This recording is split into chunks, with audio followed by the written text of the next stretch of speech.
கல்லுக்கு அனுமதி கொடுக்கப்படும் அப்படின்னு சொன்னாங்க. அது எங்களுக்கு ஏற்புடையதல்ல.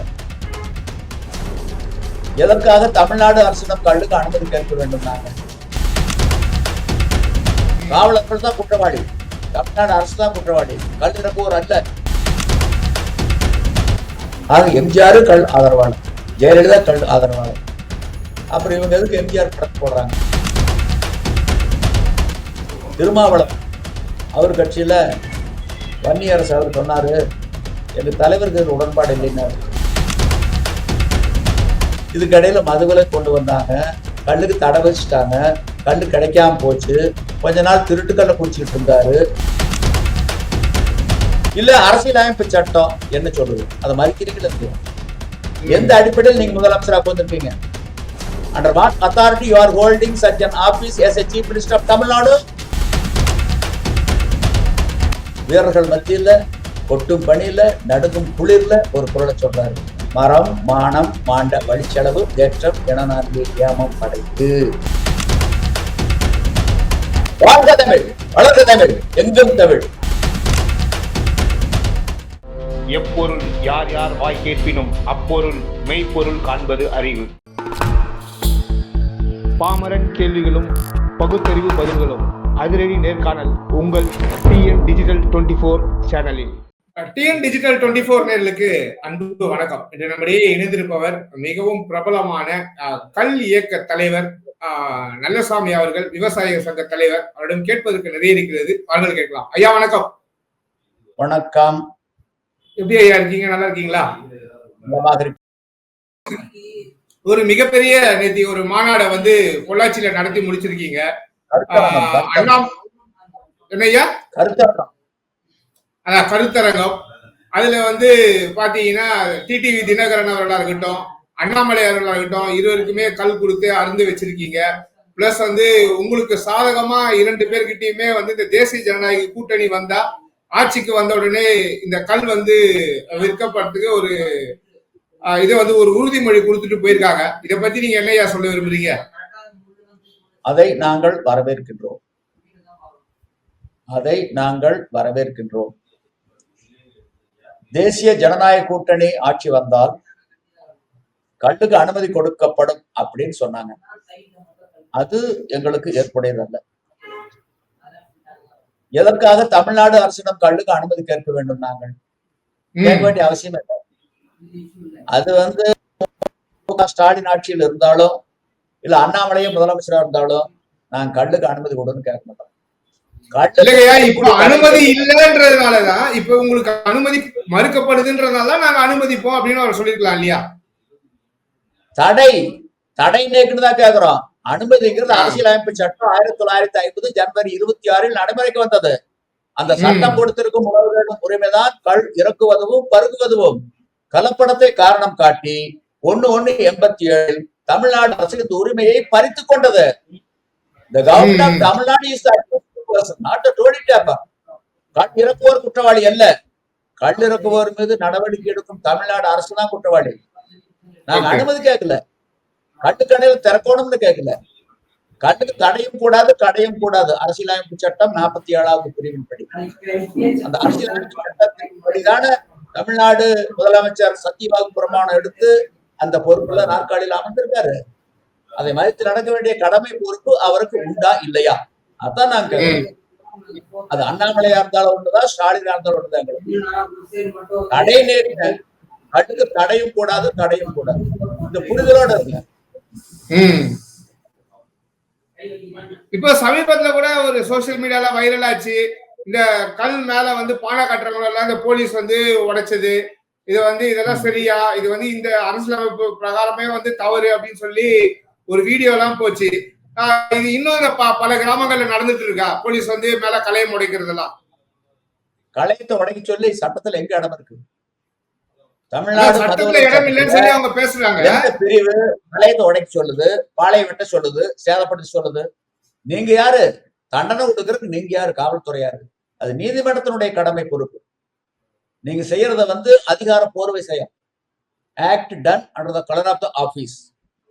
காவலர்கள் தான் குற்றவாளி, தமிழ்நாடு அரசு தான் குற்றவாளி, கல் இறக்குவோர் அல்ல. அப்படியே தமிழ்நாடு மதுவிலக்கு சட்டப்படி நடவடிக்கை எடுத்தாலும் சட்டத்துக்கு உட்பட்டு தான் நீங்க நடவடிக்கை எடுக்கணும். சட்டத்துக்கு புறம்பா களைங்களை உடைக்கிறது தவறு, பாளைகளை வெட்டுறது தவறு, சேதப்படுத்துவது தவறு. இது மனித உரிமை மீறல். சரியா? இப்ப சீமான் அவர்களும் உங்களுக்கு ஆதரவு கொடுத்துட்டாரு. அண்ணாமலை இந்த பக்கம் ஆளுகின்ற அந்த மத்தியில ஆளுகின்ற அந்த பிஜேபி அரசாங்கமே உங்களுக்கு வந்து ஒரு ஆதரவு கொடுக்குதுன்னே வச்சுக்கலாம். ஆனா இதர கட்சி தலைவர்கள், அதே தேசிய ஜனநாயக கூட்டணியில் இருக்க பாமக, இவர்கள் வந்து உங்களுக்கு ஒரு ஆதரவு தெரிவிக்கல, அதை பத்தி பேசவும் இல்லைன்ற அந்த நிலைப்பாடெல்லாம் எப்படி பாக்குறீங்க? நிறைய கட்சிகள் வந்திருந்தாங்க. ஐஜேகே ரவி பச்சமுத்து அவங்க வந்தாங்க. அப்புறம் மற்ற கட்சிகள் வந்து கொங்கு நாடு மக்கள் தேசிய கட்சி சார்பில் விவசாயிகள் அணி செயலாளர் வந்திருந்தாரு. இப்படி பல கட்சிகள் வந்திருந்தாங்க. அதே மாதிரி வந்து பாத்தீங்கன்னா என்ஆர் தனபாலன் அவங்க கட்சி, கரிகோர் ராஜ், இந்த மாதிரி எல்லாம் வந்திருந்தாங்க. இப்போ ஆதரவு இருக்கு, இல்லைன்னு சொல்லவில்லை. எல்லாருமே 24 கட்சிகளுக்கு அழைப்பு கொடுத்தோம். கட்சி தலைவர்கிட்ட பேசினேன். உங்க கோரிக்கையில நியாயம் இல்லைன்னு சொல்லவே இல்லை. காங்கிரஸ் கட்சியினுடைய மாநில தலைவர் செல்வ பெருந்தகை முதற்கொண்டு அவரு உங்க கோரிக்கையில நியாயம் இருக்கு இல்லையா அப்படின்னு தான் சொல்றாங்க. யாருமே மறுக்கல. மருத்துவர் ராமதாஸ்ல இருந்து, அன்புமணியில இருந்து, ஜி.கே. மணில இருந்து மறுக்கல. ஜி.கே. மணி வர்றனாரு, ஆனா வரல. அதுக்காக கழுத்துல துண்டை போட்டு இழுத்துட்டா வர முடியும்? சொல்லுங்க. இல்ல வாங்க வாதத்துக்கு. அன்புமணி இல்ல ஏதாவது ஒரு நேரமின்மையா இருந்திருக்கும், வர சொல்லிருப்பாரு. எல்லாரும் வாங்க, வாதத்துக்கு வாங்க, உட்காருங்க. எங்க தரப்புல ஒருத்தர் மட்டும் வர்றோம், வாதம் நடக்கட்டும். ஜெயிச்சா வாங்கிக்க 10 கோடி. அப்புறம் எதுக்கு உங்களுக்கு கட்சி? ஏற்கனவே மருத்துவர் ராமதாஸ்க்கு ஒரு ஐயப்பாடு வந்தது, தீத்துட்டம். அதுக்கு ஒரு சந்தேகம் வந்தது. நீங்க கள்ள வந்து ஆதரிக்கிறீங்க, அதே நேரத்துல 17க்கு முக்கியத்துவம் கொடுக்கறது இல்லை. என்ன காரணம்? இது எனக்கு தெரிஞ்சாகணும். ஐயா, 17 ஒரு கலப்பட பண்டம். அது எப்படி கலப்பட பண்டம் ஆகும்? அதுல சுண்ணாம்பு கலப்படம், ஆகவே கலப்பட பண்டம். ஓ சுண்ணாம்பு, நான் மருத்துவர், ஒரு சத்து கூடுதலா இருக்குது தெரியுமா? இருந்தாலும் நீங்க கல்லுக்கு தான் முக்கியத்துவம் கொடுக்குறீங்க, 17க்கு முக்கியத்துவம் கொடுக்கல. என்ன காரணம்? கல்லுல போதை இருக்கு, அதனால முக்கியத்துவம் கொடுக்குறீங்க. அதுதான காரணம். எனக்கு பதில் தேவை. ஐயா, நீங்க மருத்துவர், சொன்னா எளிதா புரிஞ்சுக்குவீங்க. உடலுக்கு கால்சியம் தேவைதான், சுண்ணாம்சம் தேவைதான். எப்படி உடலுக்கு போகணும்னு ஒரு வழிமுறை இருக்கு. ஒரு கப்பு பால் நீங்க பருகுனீங்கன்னா அதுல ஒரு 100 கிராம் அளவுக்கு, 100 மில்லிகிராம் அளவுக்கு சுண்ணாம்சத்து இருக்கும். அது வாய் வழியா இறப்பிக்கு போய் அசிமுலேஷன், தன்மயமாகி ரத்த நாளங்கள் மூலமா தான் உடலுக்கு போகும். இல்ல, இதுதான் ப்ராப்பர் சேனல், சரியான வழிமுறை. மருத்துவர் சொன்னாரு சுண்ணாம்சத்து குறைவா இருக்குது அப்படின்னு சொல்ல கேட்டு வீட்டுக்கு வந்து சுண்ணாம்பு சட்டியில் இருக்கக்கூடிய சுண்ணாம்பு அள்ளி வப்பு வப்புன்னு தின்ன என்னாக வாய் வெந்து போயிரு. இப்போ நாம உண்ணும் போது இறப்பில்ல ஹைட்ரோகுளோரிக் ஆசிட் அமிலம் சுரக்குது. எதுக்கு சுரக்குது?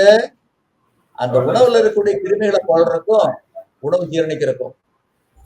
உணவு உட்கொள்ளாத போது அது சுரந்துட்டு என்னாக உடல் ஓட்ட ஓட்டுரு. அதுதான். அதனாலதான் எம்டி ஸ்டமக்கா இருக்கக்கூடாது, வயிறு காலியா இருக்கக்கூடாதுப்பா. இப்போ கல்லுல இருந்து சக்கரை தயாரிச்சா கிலோ 750 ரூபா, அது வெர்ஜின் சுகர்.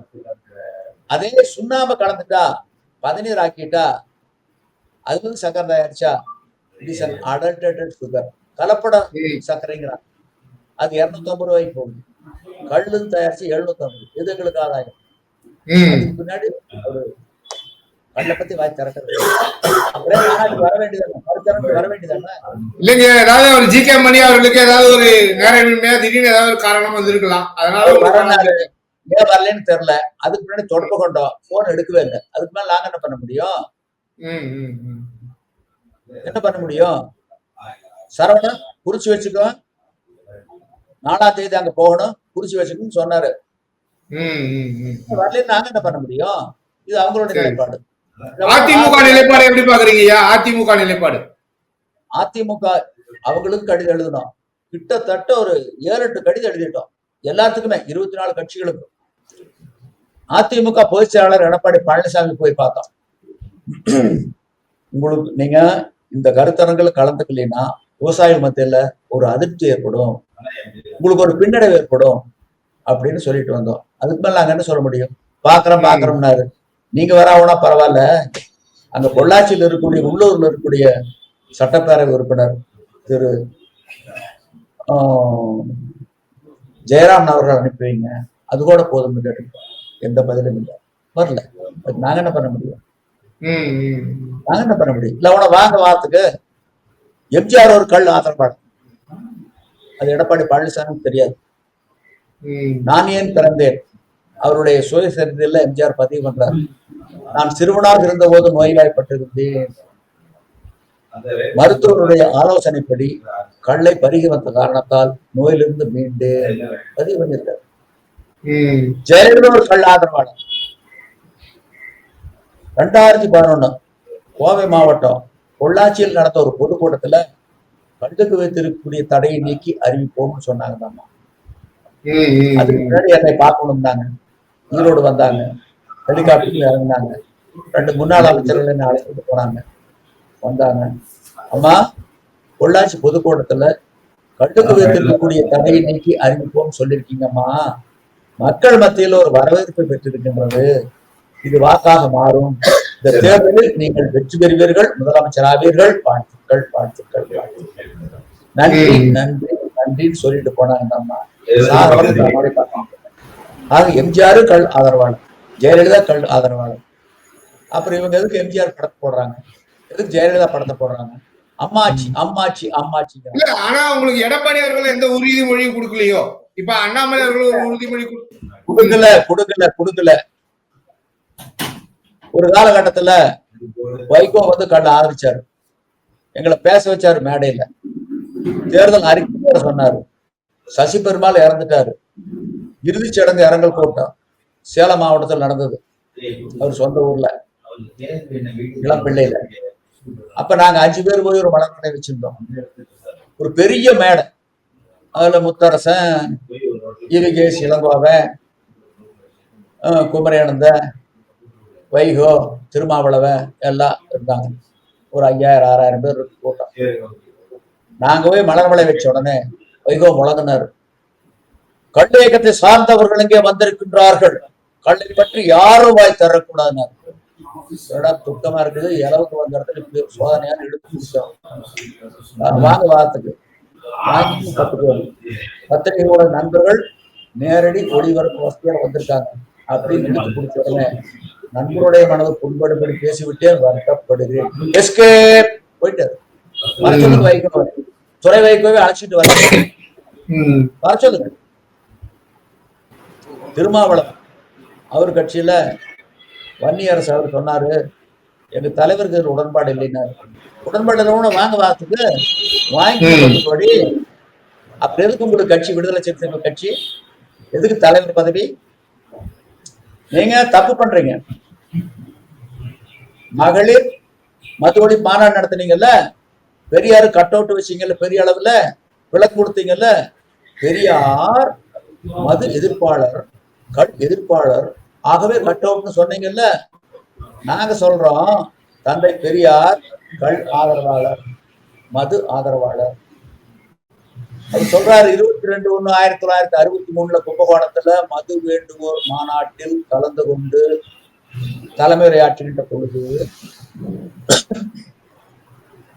1921 நான் காங்கிரஸ் கட்சியிலே இருந்தபோது காங்கிரஸ்காரர்களுடைய பேச்சை கேட்டு கல் இருக்கிய 500 தென்னை மரங்களை அநியாயமாக வெட்டி வீழ்த்தி விட்டேன். அது எவ்வளவு முட்டாள்தனம் என்பதை இன்று நான் உணர்கின்றேன். கல் ஒரு போதைப் பொருளும் அல்ல, மதுவும் அல்ல.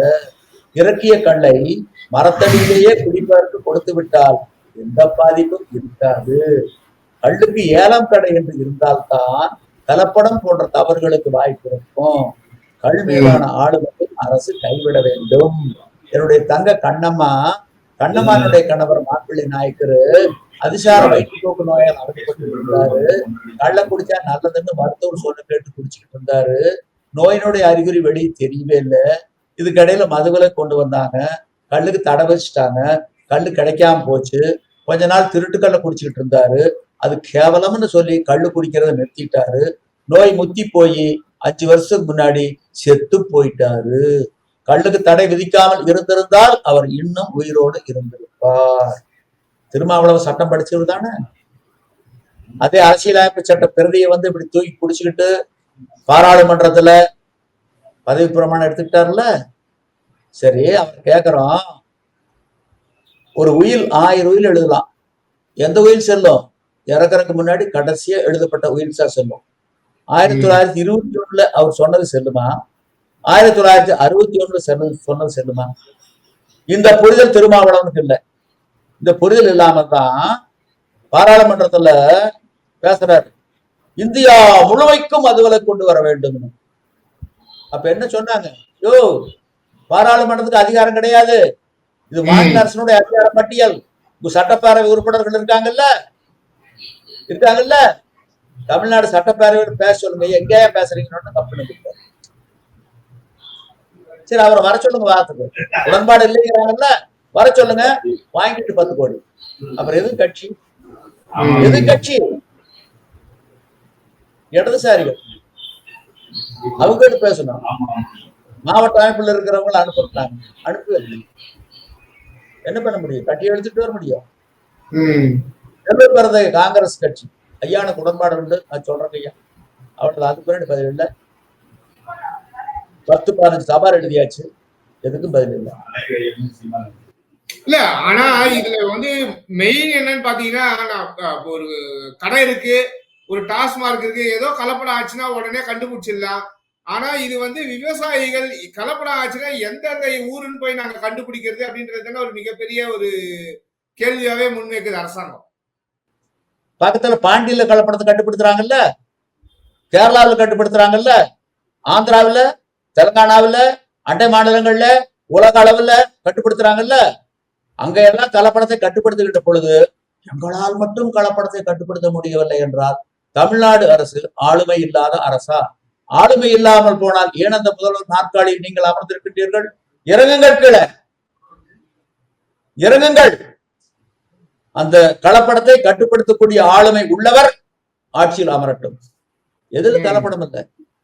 உண்ணுகின்ற உணவுல இருந்து உயிராக்கும் மருந்து வரல கலப்படம் இல்லாத இடங்கள் எங்க இருக்கு? ஏன் பால்ல கலப்படம் பண்றாங்க, மத்திய அரசே ஒத்துக்குது. இந்தியாவில் சந்தைப்படுத்தக்கூடிய பால் 69% கலப்பட பால்னு. யாரும் கரமாடு வச்சிருக்க கூடாது, கறக்கூடாது, குடிக்க கூடாது, விற்க கூடாது, தடை பண்ணுங்களா? ஏன் தடை பண்ணுங்களா? இதெல்லாம் கண்டுபிடிக்கப்பட்ட காரணம்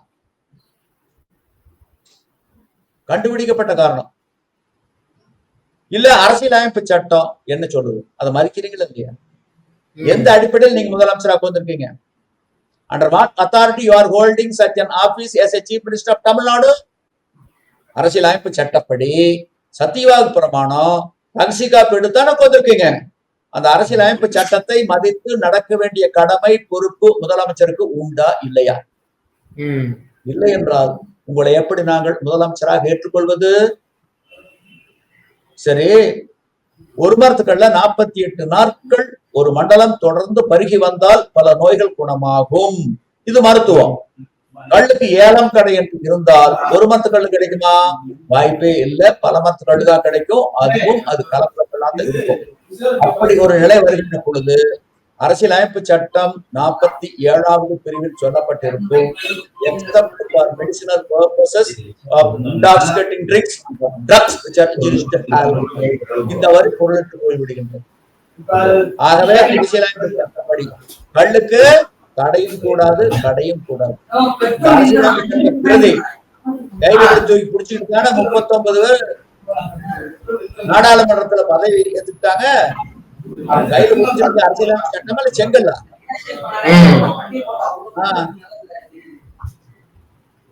அது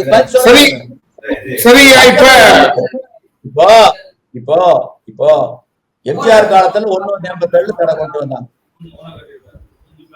கலப்படத்தை கட்டுப்படுத்த முடியல, அதனே தடை. அதுக்கு பின்னாடி ஆதாயம் பெற்றவர் கலைஞர் கருணாநிதி, அதுக்கு அடுத்து செல்வி ஜெயலலிதா, அதுக்கு அடுத்தது இபிஎஸ் ஓபிஎஸ் வகைராக்கள், இப்போது இருக்கக்கூடிய ஸ்டாலின். அந்த முதல் 2 பேரும் மேல போயிட்டாங்க, அவங்கள பார்த்துட்டு அழைக்க முடியாது. இப்ப உயிரோடு இருக்காங்கல்ல இபிஎஸ் ஓபிஎஸ் முக ஸ்டாலின் 3 பேர் வாங்க. ஒரு பக்கம் நாங்க ஒருத்தர் மட்டும் வரோம், நடக்கட்டும் வாதவாதம். கள்ளும் ஒரு தடை செய்யப்பட வேண்டிய போதைப் பொருள் தான் மதுதான். இறக்குமதி மதுக்களும் இந்திய தயாரிப்பு அயல்நாட்டு மதுக்களும். இந்த டாஸ்மார்க்குக்காக தான் உங்களுக்கு கல்ல வந்து இங்க விற்பனை செய்ய விடுவதில்லைன்றதான் பாக்குறீங்களா நீங்க? டாஸ்மார்க் வித்துக்கிட்டு இருக்கு, அதனாலதான் இந்த கல்லுக்கு வந்து ஒரு அனுமதி கிடைக்க மாட்டேங்குதுன்றதான் பாக்குறீங்களான்னு கேக்குறேன். ஆமா, அந்த வருமானம் போயிடும் நினைச்சு. டாஸ்மாக்ல எவ்வளவு வருமானம் வருது? 50,000 கோடி. இது முன்கதவு வழியா வருது. மொத்த வருவாயில 27% 50,000 கோடி முன்கதவு வழியா வருது, எல்லாத்துக்கும் தெரியுது. பின்கதவு வழியா இதே அளவுக்கு 50,000 கோடி போகுது. லிக்கர் லாபின்னு சொல்லுவாங்க, வலுவா இருக்காங்க. தேர்தல் நேரத்துல எல்லா கட்சிகளும் கவனிச்சிடுறாங்க. ஆளுகின்ற கட்சிக்கு அதிகமா கொடுக்குறாங்க, மற்ற கட்சிகளை எல்லாம் எடை போட்டு விடை கண்டு எவ்வளவு கொடுக்கணுமோ அவ்வளவு கொடுத்துட்றாங்க. ஒரு சில கட்சிகளை தவிர எல்லா கட்சிகளும் கையேந்திடுறாங்க. என்ன காரணம்னா தேர்தல் செலவு இருக்குது. 2வது வாக்காளர்கள், இந்திய நாட்டினுடைய எஜமானர்கள். நாங்க என்ன கேட்கிறோம்? என் வீட்டுல எவ்வளவு ஓட்டு, எவ்வளவு கொடுப்ப நீ எனக்கு அப்படின்னு கேட்கிறோம்.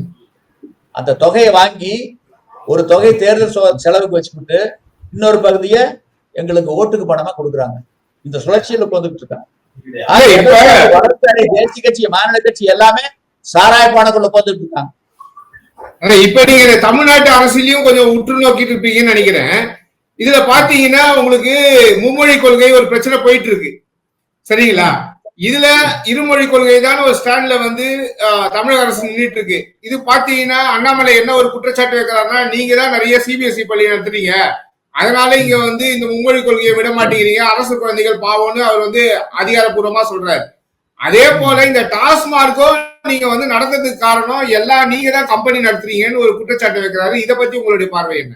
இதனாலதான் கல்லுக்கு அனுமதிக்க மாட்டேங்கிறீங்கன்றாரு. அதாவது இந்த மொழி கொள்கையில இருமொழி கொள்கை, மும்மொழி கொள்கை. என்னை பொறுத்த அளவுல இந்த உலகத்தில் அமைதி ஏற்பட வேண்டுமே ஆனால் யாதும் ஊரே யாவரும் கேளிர் என்ற கணியன் பூங்குன்றனாருடைய அந்த செய்தி, கார்ல் மார்க்ஸ் செய்தி, உலகம் ஒரு குடை கீழ் வரும் அப்படின்னு கனவு கண்டார் கார்ல் மார்க்ஸ். கணியன் பூங்குன்றனார் சொன்னாரு, கண்டு நடக்கல. இது நடக்கணும்னா இருமொழி கொள்கை தான் தேவை உலகத்துல. இன்னைக்கு 7000க்கும் மேற்பட்ட மொழிகள் இருக்கு, 7000க்கும் மேற்பட்ட மொழிகள் இருக்கு. ஒரு மொழி தாய்மொழி, 2வது மொழி எதுனா ஆங்கிலமும் அல்ல இந்தியும் அல்ல. ஒரு புது மொழி உருவாக்கப்பட வேண்டும்.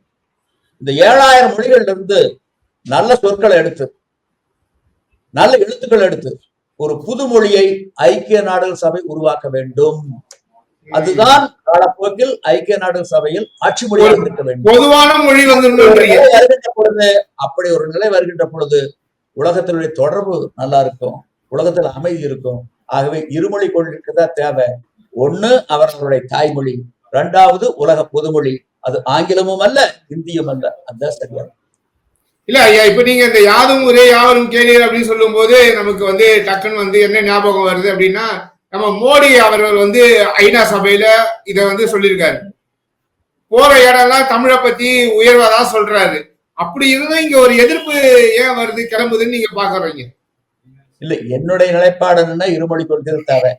மோடி வந்து தமிழ் மீது ஆர்வம் கொண்டிருக்காரு, அதுல வந்து நான் வரவேற்கிறேன், நான் தவறுன்னு சொல்லல. இப்ப பாத்தீங்கன்னா அவருடைய தாய்மொழி வந்து உலகம் முழுவதுமே தமிழை வந்து ரொம்ப உயர்வா பேசுறாரு. போற இடம்லாம் ஒரு தமிழ் திருக்குறளை சொல்லிடுறாரு, அப்படி இல்லைன்னா ஏதாவது ஒரு தமிழ் பழமொழி சொல்றாரு, பாரதி பத்தி பேசுறாரு, பாரதிதாசன் பத்தி பேசுறாரு, ஔவையார் பத்தி பேசுறாரு. இவ்வளவும் சொல்லியும் ஏன் இது வந்து ஒரு எதிர்ப்பு இங்க வந்து தமிழகத்துல கிளம்புதுன்னு பாக்குறீங்க? இப்போ பாஜகவில் இருக்கிறவங்க சொல்லியிருக்காங்களா? சரி, நீங்க சொன்னீங்கல்ல, இருங்க, நீங்க சொன்னீங்கல்ல திருக்குறளை பத்தி பேசுறாருன்னு சொல்றீங்கல்ல. ஆமா, 2014 திருச்சியில அந்த பரப்புரை கூட்டத்தை முடிக்கின்ற பொழுது கடைசியில் சொல்றாரு, இதனால் இவன் முடிக்கும் என்றாய்ந்து அதனை அவன் கண் விடல் என்ற அடிப்படையில் வாக்களித்தால் நாட்டில் நல்லாட்சி மலரும்னு சொல்லி முடிக்கிறார். செங்கோட்டையில் கொடியேற்றுறாரு. அங்க ஒரு குரல் சொல்றாரு, நீரின்று அமையாது உலகனின் யார் யாருக்கும் வானின்று அமையாது பொருளுக்கு. தாய்லாந்துன்னு ஒரு குரல் சொல்றாரு, தாளாட்டி தந்த பொருள் எல்லாம் தக்காருக்கு வேளாண் செய்ய பொருட்டு. இந்திய சீன எல்லையில வீரர்கள் மத்தியில கொட்டும் பணியில நடுங்கும் குளிர்ல ஒரு குரலை சொல்றாரு, மரம் மானம் மாண்ட வழிச்செலவு தேற்றம் என நான்கு ஏமம் படைக்கு. யோகாவை துவக்கி வச்சுட்டு ஒரு குரல் சொல்றாரு, நோய் நாடி நோய் முதல் நாடி அது தனிக்கு வாய் நாடி வாய்ப்ப செயல். அடுத்து கல்வியினுடைய மேம்பாட்டை பத்தி சொல்லும் போது ஒரு குரல் சொல்றாரு, தொட்டனை தூரும் மணற்கேணி மாந்தற்கு கற்றனை தூரும் அறிவுங்கிறாரு. செஸ் துவக்கி வைக்கிறாரு சென்னையில. அப்போ ஒரு குரல், இருந்தோம்பி இல்வாழ்வதெல்லாம் விருந்தோம்பி வேளாண்மை செய்த பொருட்டு. அடுத்து ராமகிருஷ்ண பரமஹம்சருடைய 125வது ஆண்டு விழாவுக்கு வந்து கொண்டு சென்னையில ஒரு குரல் பதிவு பண்றாரு, புத்தேல் உலகத்தும் ஈண்டும் பெறலறிதே ஒப்பெருகு நல்ல பிற. ஒரு பல்கலைக்கழக பட்டமளிப்பு விழாவுக்கு வந்துட்டு ஒரு குரலை சொல்றாரு, தள்ளா விளையிலும் தக்காரும் தாழ்விழா செல்வரும் சேர்வது நாடு. இது போக பல இடங்களில் பல பாரதியாருடைய பாடல்களை மேற்கோள் காட்டுறாரு, சங்க இலக்கிய வரிகளை மேற்கோள் காட்டியிருக்காரு. இதை யாராச்சும் பாஜக ஒருத்தர் சொல்லியிருக்காங்களா? இல்ல, பல தலைவர்கள் மேடையில பேசுறாங்களே. இங்க தமிழ் தலைவர்கள் பேசுறது பெரிய விஷயம் கிடையாது. பட் ஆனா மோடிக்கு ஆர்வம் இருக்கிறதுனால பேசுறாங்க. தமிழை தாய்மொழியாக கொண்டவர்கள் யாராச்சும் பேசுறாங்களா? இல்ல, மோடி சொன்ன குரலை பாஜகவில் யாராச்சும் ஒருத்தராவது மேடையில் சொல்லியிருக்காங்களா? அவர் விளக்கம் சொன்னார்ல, அந்த குரல் மாதிரி வேற குரல் எதுவும் கிடையாது.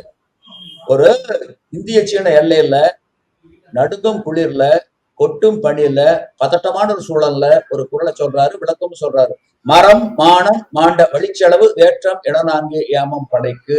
ஒரு படைக்கு உண்டான சிறப்பு அம்சங்கள் எவை என்றால், படையில் இருக்கக்கூடிய வீரர்கள் ஒவ்வொருவரும் வீரம் மிக்கவர்களாக இருக்க வேண்டும், முதல் அம்சம். இரண்டாவது, நல்ல ஒழுக்கம். மயிர் நீப்பின் வாழா கவரிமானார் உயிர் நீப்பர் மானம் வரின். மானம் உள்ளவர்களா இருக்கும், நன்னடத்தை நல்ல ஒழுக்கம் போன்றவர்களாக இருக்கும். அடுத்து இறுதியாக உறுதியாக சாராக பிழிவாக சாராம்சமாக நம்பிக்கை. இந்த போரில் கால் பதித்தால் வெற்றி உறுதி என்ற நம்பிக்கையில தான் ஒவ்வொரு வீரனும் களத்துல கால் பதிக்கணும். ஐயோ நாம திரும்பியா வரப்போறோம் அப்படிங்கிற எண்ணத்துல கால் பதிச்சா என்னதான் ஆர்ம்ஸ் அம்யூனிஷன் வெப்பன் இருந்தாலும் அந்த படை வெல்லாதுன்னு சொன்னார். இந்த ஆற்றல் வேற யாருக்காச்சும் இருக்கா? இதை பத்தி ஏதாச்சும் ஒரு தலைவர் தமிழ்நாட்டு வாய் திறந்துருப்பாங்களா? விமர்சனம் பண்றாங்க. அவர் சொல்றாரு, தாளாற்றி தந்த பொருளெல்லாம் தக்காற்று வேளாண்மை செய்தார் பொருட்டு. இப்படி கிண்டல் பண்றாங்க சில பேர். ஆனா தமிழ்ல இருக்கவங்களுக்கே ஒழுங்கா பேச தெரியாது. இல்லையே, யாரு பேசிருக்கா? இல்ல இந்நாள் முதல்வர் பேசுறாங்களா? இல்ல முன்னாள் முதல்வர்கள் பேசுறாங்களா? இல்லையே. அப்புறம் என்ன, வாழ்க தமிழ் வளர்க தமிழ் எங்கும் தமிழ் எதிலும் தமிழ். உலகத்தமிழ் மாநாடு 8, செந்தமிழ் உலகத்தமிழ் செம்மொழி மாநாடு 1, 9 நடத்தணுமல்ல. அதுல ஏதாச்சும் ஒரு இலக்கியம், நல்ல இலக்கியம் படைக்கப்பட்டு அரங்கேற்றப்பட்டதா? அகத்தியம், தொல்காப்பியம், 10 பாட்டு, 8 தொகை, நற்றிணை, குறுந்தொகை, 500, 10 வழிபாடம், அகநானூறு, புறநானூறு, கலித்தொகை, ஆற்றுப்படை நூல்கள், திருமுருக ஆற்றுப்படை, குரல் ஆற்றுப்படை, சிறுபான் ஆற்றுப்படை, பொருள் ஆற்றுப்படை, மலைபடுனா, மதுரைப்பாட்டு, பட்டினப்பாலை, நெடுவாடை, 50 காப்பியங்கள், சேவல் சிந்தாமணி, சிலப்பதிகாரம், மணிமேளை, மலர்கேசி, 5 காப்பியங்கள், 20 வித்தியாசங்கள், ராமாயண மகாபாரதம், 15 கணக்கு நூல்கள், திருக்குறள், நாலடியா, 4 மணிக்கடிகை, சிறுவஞ்ச முறையான 40 கடவுளி 40, 10 இலக்கியங்கள், தேவாரம், திருவாசகம், 4 திவ்ய பிரபந்தங்கள், 63 நாயன்மார்கள் படைப்புகள், 12 ஆழ்வார்கள் படைப்புகள், சிற்றிலக்கியங்கள், கலம்பகம், உலா, பரணி, பிள்ளைத்தமிழ், பள்ளுப்பாட்டு, குறவஞ்சி, சதகம், அந்தாதி, கோவை, ஏதாச்சும் ஒரு இலக்கியம் படைக்கப்பட்டு அரங்கேற்றப்பட்டதா? இல்லையே. அப்புறம் இழந்த தமிழை நீங்க வளர்த்தீங்க. வாழ்க தமிழ் வளர்க தமிழ் எங்கும் தமிழ். வெள்ளச்சேவரு தான் தடுப்பா இருக்குது. கேரளாவில் வாழ்க மலையாளம் என்ன எழுதுறானா? இல்ல ஆந்திராவில் தெலுங்கானாவில் வாழ்க தெலுங்குன்னு எழுதுறாங்களா?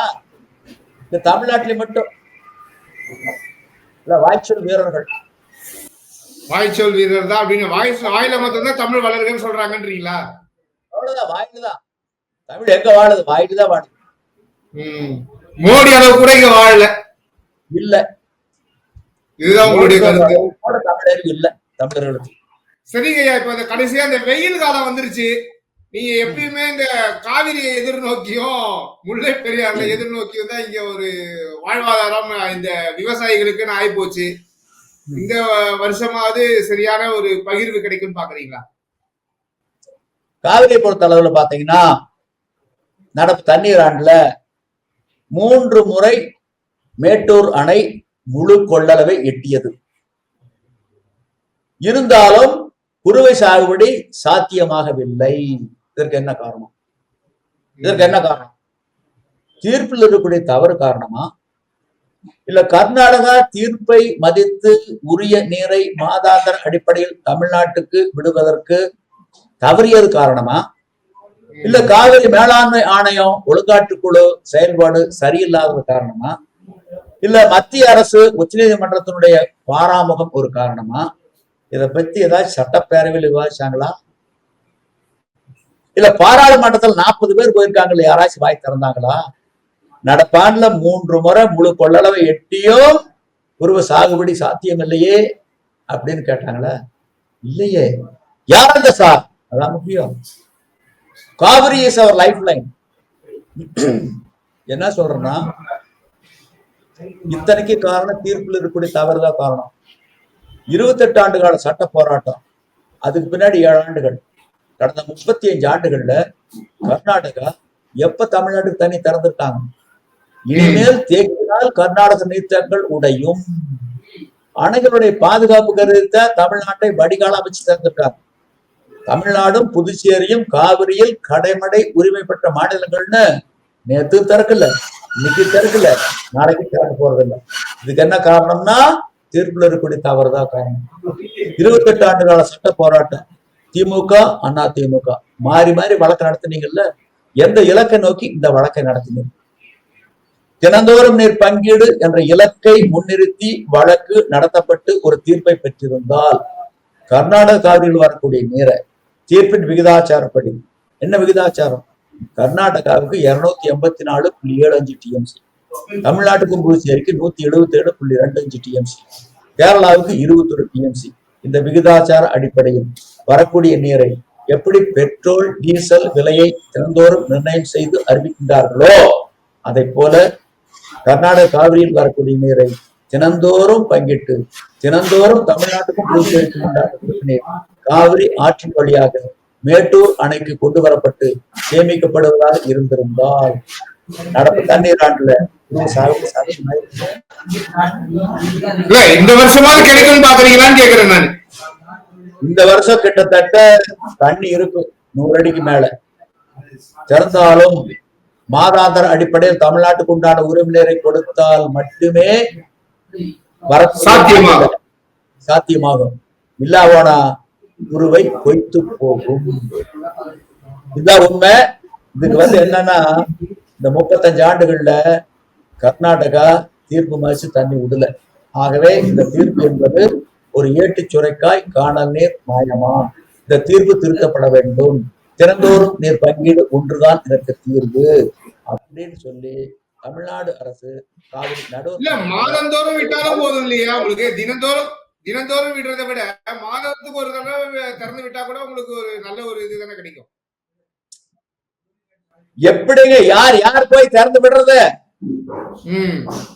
மாதாந்திர அடிப்படையில நீங்க திறந்து விடுங்கன்னு சொல்லி ஜூன் மாதம் எவ்வளவு, ஜூலை எவ்வளவு, ஆகஸ்ட் எவ்வளவு, செப்டம்பர் எவ்வளவு அப்படின்னு சொல்லி அவங்க கையில போட்டை சாவி கொடுத்துட்டா அவங்க திறந்து விடுவாங்களா? உபரியா இருந்தா திறந்து விடுவாங்க. பற்றாக்குறை என்பது எப்படி திறப்பாங்க? திறக்க மாட்டாங்க. அதுதான் நடந்துகிட்டு இருக்குது. சரி, ஒரு நிறுவனத்துல 4 பேர் வேலை செய்யறாங்க, வேலை முடிஞ்சிருது. அவங்களுக்கு உண்டான கூலிய அவங்க கையில கொடுத்துட வேண்டியதானே? ஏன் ஒருத்தர் கையில கொடுத்து 3 பேருக்கு கொடுக்க சொல்றீங்க? வாங்கினவரு கொடுக்காம ஏமாத்திட்டா, இந்த பாதிக்கப்பட்ட 3 பேர் முறையிட்டா, எனக்கு தெரியாதுன்னு கை விரிச்சா என்ன தீர்ப்பு? 28 ஆண்டு கால சட்ட போராட்டத்துல நீங்க 2 பேரும் மாறி மாறி வழக்கு நடத்தி வாங்கி கொடுத்துருக்கீங்க. என்ன தீர்ப்பு? எதற்காக தமிழ்நாட்டுக்கும் புதுச்சேரிக்கும் உண்டான உறுப்பினரை கர்நாடக நிறுத்தங்கள் தேவைப்படும்? சரி, மாதாந்திர அடிப்படையில தமிழ்நாட்டுக்கு திறக்கணுங்கிறது தீர்ப்பு 2007 இறுதி தீர்ப்பு. அது என்ன சொல்லிருக்காங்கன்னா, ஜூன் மாதம் 10 TMC, July 34, August 50, September 40, October 22, November 15, December 8, ஜனவரி 3, பிப்ரவரி 2.5, மார்ச் 2.5, ஏப்ரல் 2.5, மே 2.5, 192 டிஎம்சி சென்னையில கொடுக்கணுங்கிறது இறுதி தீர்ப்பு 2007. மேன்முறையீடு பண்ணாங்க, அதுல தீர்ப்பு சொல்லியிருக்காங்க. இறுதி தீர்ப்பு ஒரு 14.25 டிஎம்சி குறைச்சிட்டாங்க, அவ்வளவுதான்.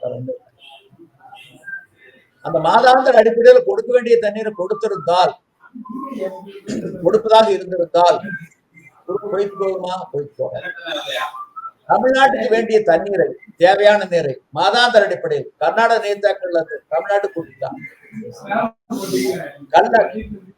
கல்லணைக்கும் கர்நாடக நீர்த்தாக்களுக்கும் இடையில மேட்டூர் இருக்க வேண்டிய அவசியம் இல்லை. எதுக்கு அந்த மேட்டூர் தேவையே? தமிழ்நாட்டுடைய தேவைக்கு ஏற்ப கர்நாடகாவில இருந்து மாதாந்திர அடிப்படையில வைக்க வேண்டிய அவசியமே இல்லைன்றீங்க. அப்ப எதுக்கு மேட்டூர் எதுக்கு தேவை? இடையில எதுக்கு இந்த சிந்தனையெல்லாம் வேண்டாமா? எதுக்கு மேட்டூர் அணை? ஒரு புரிதல் இல்லாம வழக்கு நடத்திருக்காங்க, இலக்கு இல்லாம வழக்கு நடத்திருக்காங்க. இலக்கு இல்லாமல் வழக்கை நடத்தி இருக்கின்றார்கள். இப்படிப்பட்ட ஒரு தீர்ப்பு வாங்கி கொடுத்திருக்காங்க. சரி, இந்த 2 வருஷத்துக்கு முன்னாடி டெல்லி எடுத்து நொய்டா 2 கோபுரம் கட்டினாங்கல்ல, கட்டை கோபுரம் 40 அடி கட்டிட்டாங்கல்ல. விதிகளை மீறி கட்டப்பட்ட கட்டுமானங்கள்னு சொல்லி உச்ச நீதிமன்ற தீர்ப்பின் அடிப்படையில வெளிநாட்டு நிபுணர்களை வரவழைச்சு வெடிகுண்டு வச்சு அந்த ரெட்டை கோபுரம் தகர்த்தாங்கல்ல. திறப்புலாவுக்கு முன்னாடியே தொலைக்காட்சியில பொழுது காட்டினாங்கல்ல. அடுத்த நாள் தலைப்பு செய்தியா வந்ததுல ஒரு பத்திரிகையில ஏன் இடிச்சாங்க, ஏன் தகர்த்தாங்க? விதிகளை மீறி கட்டப்பட்ட கட்டுமானங்கள். உச்ச நீதிமன்ற தீர்ப்பு முன்னிறுத்தி கமாவதி, கபினி, நாரங்கி 1924 உடன்படிக்கைக்கு புறம்பாக கட்டப்பட்ட கட்டுமானங்கள் தானே. என்ன பண்ண போறீங்க? சட்டம் இங்க பாயுது, அந்த பாய மறுக்குது. போர்ந்து கண்ணோடாது இறைவருக்கு யார் மாற்றம் தேர்ந்து செய்வதே முறை. சமன் செய்து சீர்தூக்கும் கோல் போல் அமைந்தொருவால் போடாமை சான்றோர் கணி. தராசு முள்மா நிக்கணும். இங்கே ஆடக்கூடாது. ஆடுது. இந்த ஆட்டத்தை எப்ப நிறுத்துறீங்க?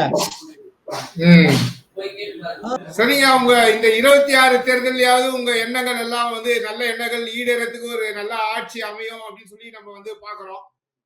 இவ்வளவு நேரம் எங்களுடைய கேள்விகளுக்கு மிக பொறுமையா பதில் சொல்றதுக்கு ரொம்ப நன்றிங்கய்யா. வணக்கம். நன்றி.